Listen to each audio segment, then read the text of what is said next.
Aujourd'hui, sujet hyper important, on va parler justement de est-ce que l'exercice, il y a des dangers d'en faire trop? Est-ce qu'on peut faire trop d'exercices? Et si oui, comment faire pour trouver la meilleure stratégie pour implanter l'exercice dans notre mode de vie? On le sait, là, l'entraînement, l'exercice, 75% des personnes, on sait déjà qu'on devrait en faire davantage. On sait qu'on devrait bouger plus. On le sait que c'est le meilleur médicament qui existe, c'est l'activité physique, c'est de sortir dehors.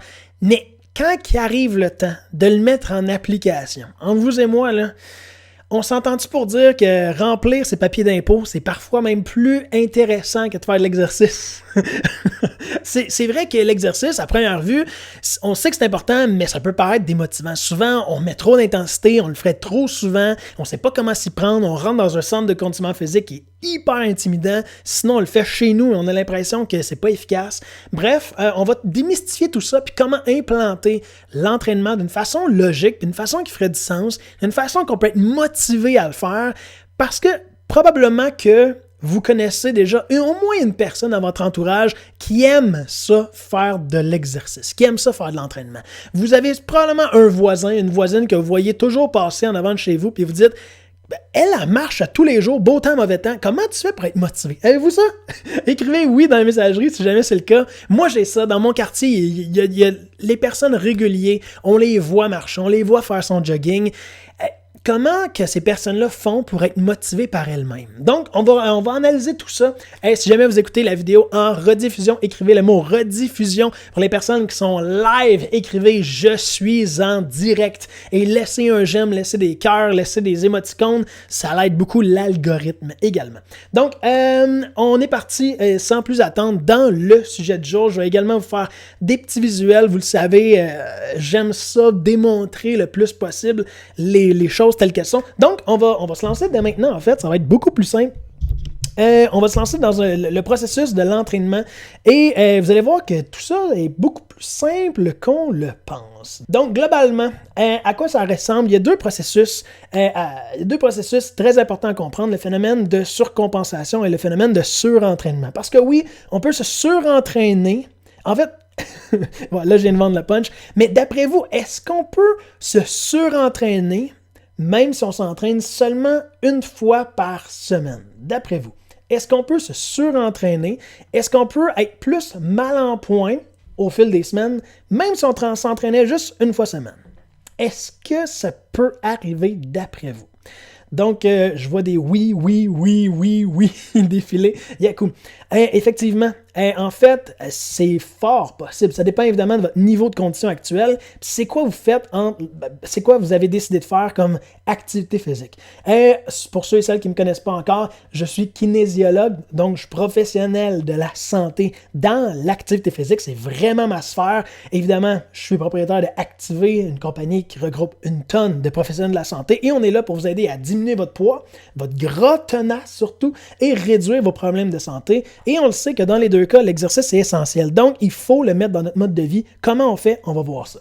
Donc, maintenant, j'ai dévoilé un peu le punch en disant qu'on pourrait être plus mal en point même si on fait un seul entraînement par jour. Comment est-ce possible? Puis comment on fait pour éviter ça? Donc, ce qu'il faut comprendre d'abord, là, c'est qu'on va faire un petit graphique comme ça ici.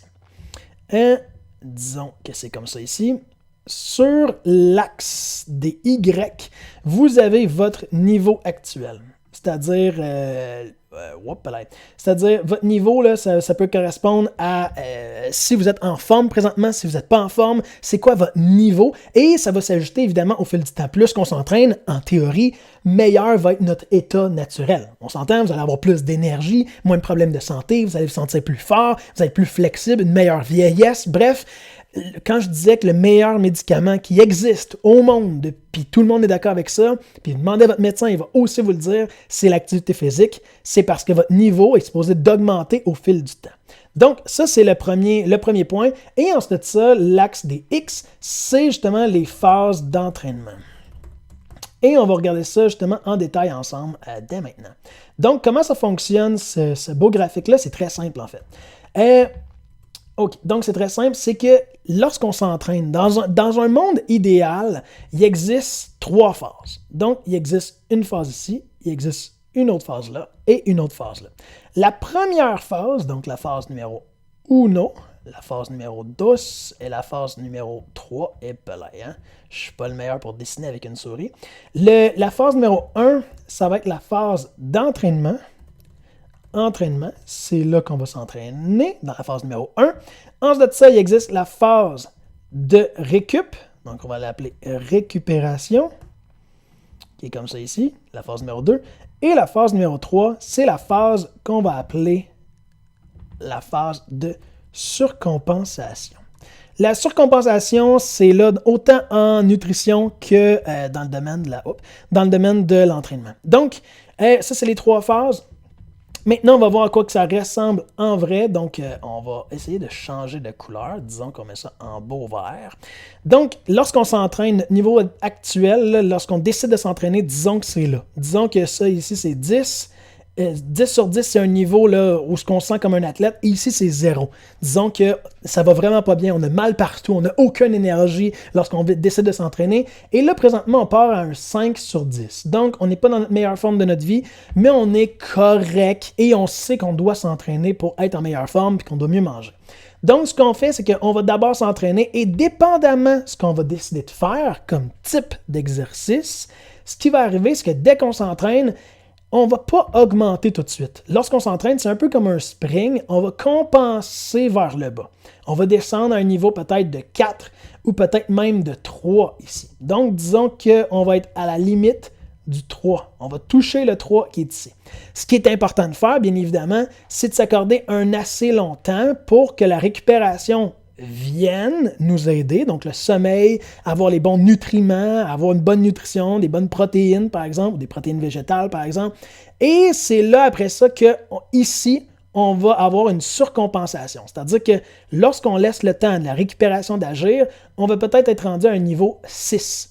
Et c'est par la suite qu'on peut profiter de cette surcompensation-là pour justement se réentraîner à nouveau, descendre à un 5 dans ce cas-là, laisser la récupération agir et maintenant on profite de la surcompensation, c'est-à-dire notre nouvel état pour s'entraîner à nouveau et vous voyez un peu le graphique où ça nous mènerait. Ça nous va mener justement, éventuellement, il y a des personnes ça va prendre un mois, d'autres c'est une semaine, d'autres c'est un an, à un niveau justement de 10 sur 10, du moins notre 10 sur 10 à nous. Bien évidemment, on ne va pas faire des marathons tout de suite, mais vous comprenez un petit peu comment ça fonctionne.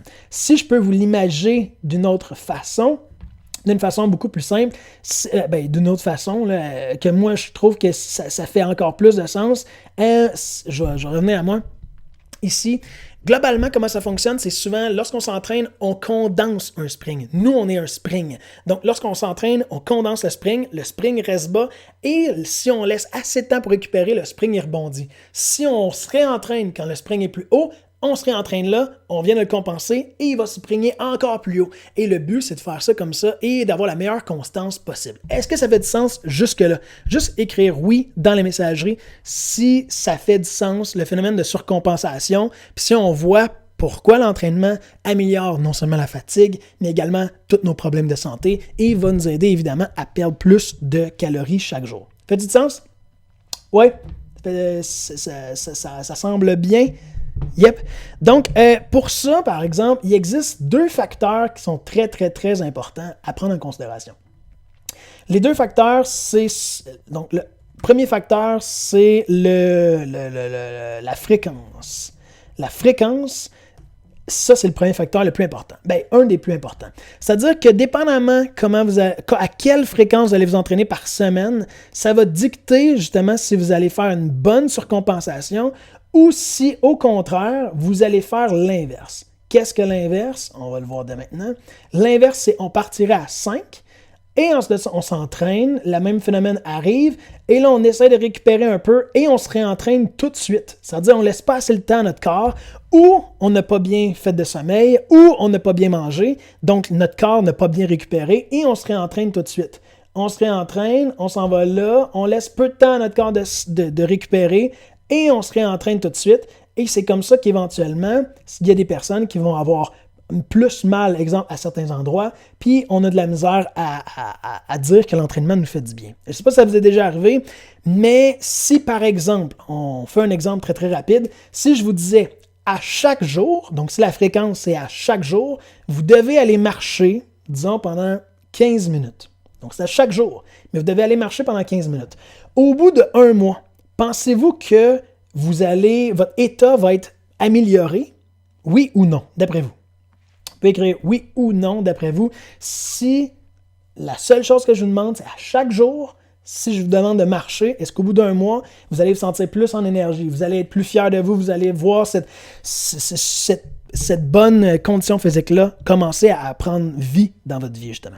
Et je vois beaucoup de oui, excellent. Maintenant, si vous avez l'autre choix, c'est-à-dire l'autre choix qui reviendrait un petit peu à l'étape 2, c'est si à la place, je vous demandais à chaque jour d'aller courir 1 km ou 2 ou 3 ou 5 km, disons, pendant chaque jour, vous devez courir, disons, 15 minutes, mais courir à pleine cadence, à pleine vitesse.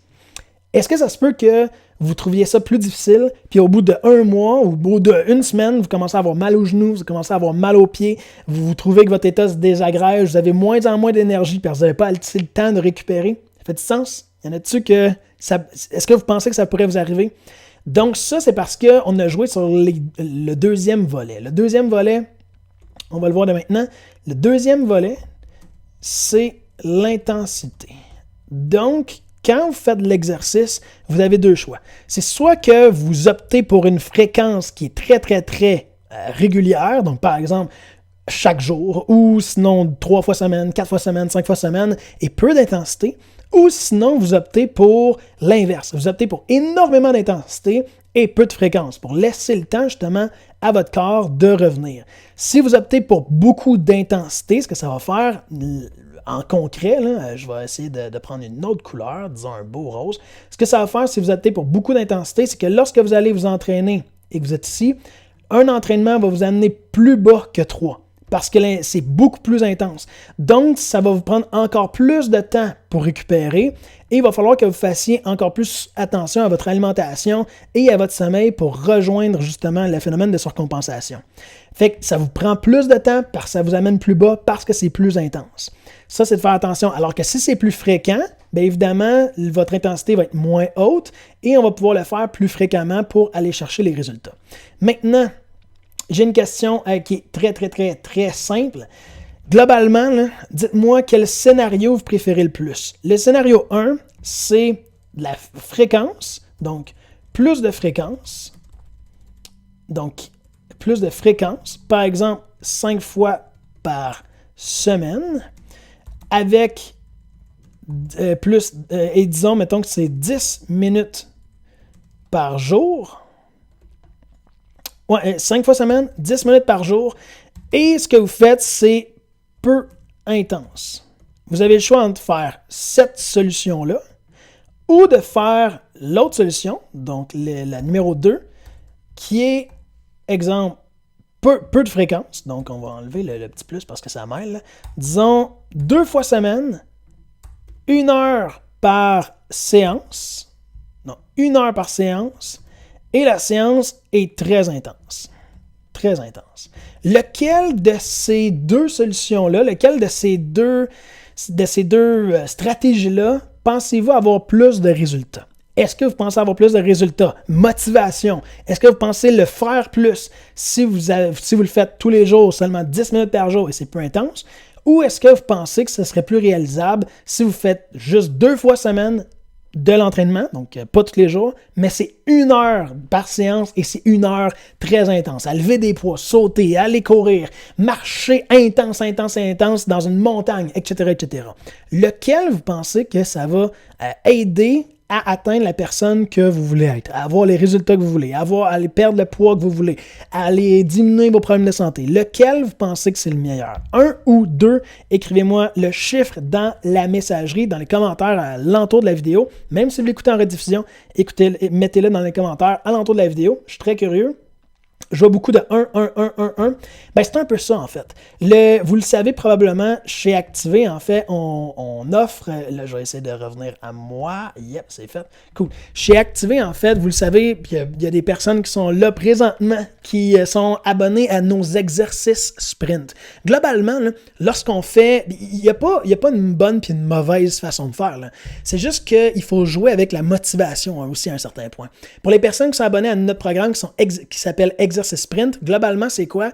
C'est 10 minutes d'exercice chaque jour, du lundi au vendredi, pas plus que 10 minutes, et avec une intensité qui est modérée. Ça fait en sorte qu'on truque ton cerveau à dire « Wow, c'est juste 10 minutes, tu peux le faire n'importe quand dans ta journée, pas besoin de te déplacer parce que ça se fait chez toi. » Et à ce moment-là, dès le lendemain, tu peux recommencer le 10 minutes, t'en fais un différent et t'aimes ça. Et de cette façon-là, tu vois une progression qui est plus régulière parce que ça t'as pas besoin d'attendre 2, 3, 4, 5 jours avant de récupérer parce que les exercices sont pas si intenses que ça. Ça fait du sens? Donc, toutes les personnes, si jamais vous êtes là et vous voulez commenter votre expérience avec Exercice Sprint, c'est juste plus motivant que de se forcer 2 fois semaine, 1 heure d'entraînement par semaine, aller dans un centre de conditionnement physique, faire des poids, aller courir sur un tapis roulant pendant 30 minutes consécutifs. C'est à ce moment-là que la démotivation arrive. Et malheureusement, ce qu'on nous dit pas, c'est que on dirait que toutes les personnes prônent le fait que s'entraîner plus longtemps, c'est mieux. Puis ensuite de ça, il faut s'entraîner plus intensément, c'est encore mieux. Et à un moment donné, il faut que tu arrives à la conclusion, moi, comment je veux ça? Est-ce que ça va plus me motiver d'en faire plus souvent, mais moins intense, puis ça va me permettre quand même d'arriver où je veux, ou est-ce que je dois aller plus intense? Un dernier détail par rapport à l'entraînement de façon générale, on sait maintenant, les études ont prouvé que faire un entraînement au-delà de 30 ou 40 minutes va élever tes niveaux de cortisol. Et à ce moment-là, lorsque ton hormone du cortisol est sécrétée, ça va stopper ta capacité à perdre du gras. À ce moment-là, tu tombes dans un phénomène plus de perte de glucides. C'est bon, tu vas quand même perdre des calories, mais tu ne vas pas perdre le gras tenace. Et notre objectif chez Activé, c'est de réduire tes problèmes de santé et c'est aussi de réduire ton gras tenace. Pas nécessairement de perdre du poids, parce que le poids, ça peut être n'importe quoi. Ça peut être de l'eau, ça peut être du muscle, ça peut être des glucides. Les glucides, tu vas les reprendre dans l'heure qui suit. L'important, c'est de perdre le gras tenace, d'affiner ta silhouette, de tonifier cette silhouette-là. Et comment qu'on se prend? C'est souvent en faisant des exercices qui vont durer moins de 30 minutes. Donc, ça signifierait quoi? Ça signifierait que si tu vas être très intense, il va falloir que tu le sois encore plus parce que ta séance d'entraînement doit se limiter à 30 minutes. Donc, tu vas devoir être hyper intense si tu veux seulement en faire 2 fois semaine. Donc, essaie de te rappeler quand tu faisais de l'exercice puis tu t'es démotivé au bout de 1 mois ou 2 mois ou 3 mois par le passé. Est-ce que c'était parce que tu étais trop intense? La réponse, c'est probablement. Lorsque tu te lances dans un processus d'exercice, d'activité, tu devrais y aller le moins intense possible. Commencer le moins intense possible. Te laisser le temps de récupérer, mettre vraiment l'emphase sur le sommeil, la bonne nutrition, les bonnes protéines pour toi, avoir peut-être une poudre de protéines végétales qui va t'aider à récupérer rapidement pour t'assurer que tu sois en surcompensation puis que tu puisses profiter de ce boost-là qu'on parlait justement juste en haut pour s'assurer qu'on soit sur la belle ligne verte et qu'on avance dans notre état actuel. Souvent, ce qui s'est passé par le passé, dans ton cas, probablement, c'est que tu voulais te mettre en forme, tu as dit parfait, par où qu'on commence? Il y a eu un coach, un entraîneur qui t'a dit parfait, fais ça 3 fois semaine, ça va te prendre 1 heure, 1 heure et demie, tu te lances là-dedans. Malheureusement, la première journée, tu es hyper courbaturé le lendemain, tu ne sais pas qu'est-ce qui s'est passé. Le surlendemain, tu retournes au gym parce qu'on on te dit comme quoi que s'entraîner quand tu étais courbaturé, c'est normal. Et ensuite de ça, tu réhypothèques ta santé et c'est à ce moment-là que tu commences à suivre la courbe rouge. Est-ce que ça t'est déjà arrivé? Dis oui dans la messagerie si tu penses que tu as déjà vécu ce phénomène-là, puis si tu penses que tout ça prend son sens un peu. Est-ce que on est sur la même longueur d'onde? Donc, c'est un peu ce que je voulais te présenter. Globalement, l'important, là, c'est pas l'intensité. Le plus important, d'abord, c'est de savoir qu'est-ce que toi, ça te motive. Qu'est-ce qui va motiver ton cerveau à vouloir faire de l'exercice? Est-ce que c'est d'y aller très, très, très intense? Si oui, parfait, vas-y. Fais-en 2 fois semaine, 1 heure et demie à chaque fois, puis vas-y très intense. Ça va arriver tôt ou tard à peu près au même nombre de résultats que si tu le faisais à chaque jour, seulement 10 minutes par jour, puis pas très intense. Je dis juste que d'après ce que nous, on a observé, d'après ce que les études également ont prouvé, habituellement, c'est la fréquence qui va être à prioriser, en fait. Si je peux terminer là-dessus, lorsqu'on s'entraîne, par exemple, si on se regarde dans le miroir le lendemain, on va voir qu'il n'y a rien de changé. Exact? Ensuite de ça, on se réentraîne, par exemple, le lendemain. On se regarde encore dans le miroir, on s'aperçoit qu'il n'y a rien de changé. On refait ça le lendemain, on s'aperçoit que pendant une semaine, pendant 2 semaines, il n'y a rien qui va changer. Mais à un moment donné, si tu es constant, si tu as une bonne fréquence, si tu le fais souvent, ça fait partie de ta routine, de tes habitudes, et Dieu sait que c'est la chose la plus difficile à casser. Si l'entraînement, si l'exercice fait partie de tes habitudes, il y a un matin que tu vas te lever et tu vas te dire « Wow, je suis rendu comme ça. Qu'est-ce que j'ai fait depuis 3 mois? Oh my God, OK, j'étais vraiment pas la même personne. » On regarde une photo avant-après et c'est comme ça que les témoignages commencent à rentrer. Puis c'est comme ça que les photos avant-après qu'on voit sur nos réseaux sociaux, sur notre site Internet, c'est comme ça que ça fonctionne.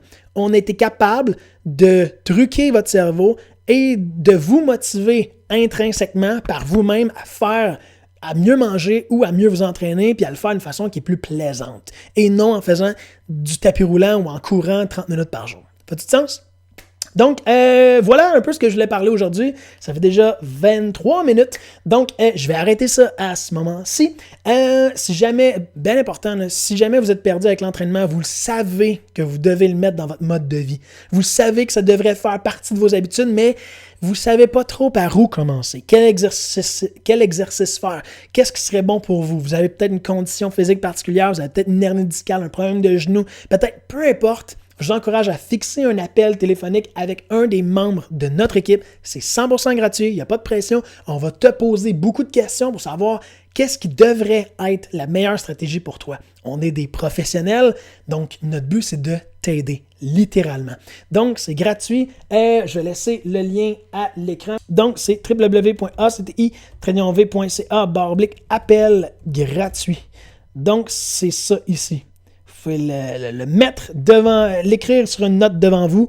Vous allez sur ce lien-là, vous allez pouvoir prendre un appel à la date et à l'heure que vous voulez. Il y a un professionnel qui va vous appeler. S'il vous plaît, respectez notre temps parce qu'on est des vrais êtres humains là-dedans. Donc, respectez notre temps. Essayez d'être disponible lorsque vous allez avoir votre appel. Et ensuite ça, on va vous poser des questions, répondre aux questions, puis on va vous donner nos meilleurs conseils pour que vous puissiez atteindre l'objectif que vous voulez atteindre. Cool, ça fait du sens? Donc, voilà, ça ressemble à ça pour ce qui est de la vidéo que je vais faire aujourd'hui. Comment implanter de façon logique l'entraînement, l'exercice au sein de notre vie, parce qu'on le sait que l'entraînement, c'est la clé à une meilleure santé. Il y a l'exercice, il y a la nutrition, bien entendu, mais l'entraînement demeure le meilleur médicament. C'est juste que ce médicament-là, personne ne veut le manger, personne ne veut le prendre. Comment on fait? C'est justement avec des techniques comme celle-là qu'on peut y arriver. Fait que j'espère que vous aimez ça. Si oui, laissez des émoticônes, mettez des j'aime. Si vous voulez partager, partagez. Et essayez d'être actif également dans nos diverses plateformes. Ça va nous faire plaisir. On prend du temps. Je prends du temps littéralement pour faire des vidéos. Donc, merci d'être là. Merci de partager vos recettes. Merci de partager justement si vous allez marcher. Partagez vos marches. Partagez vos activités physiques. Bref, on met de la motivation dans nos groupes. C'est comme ça qu'on est capable de plus s'entraider puis qu'on est capable d'atteindre nos résultats. OK, bye activistes, portez-vous bien et à très bientôt. Bye bye.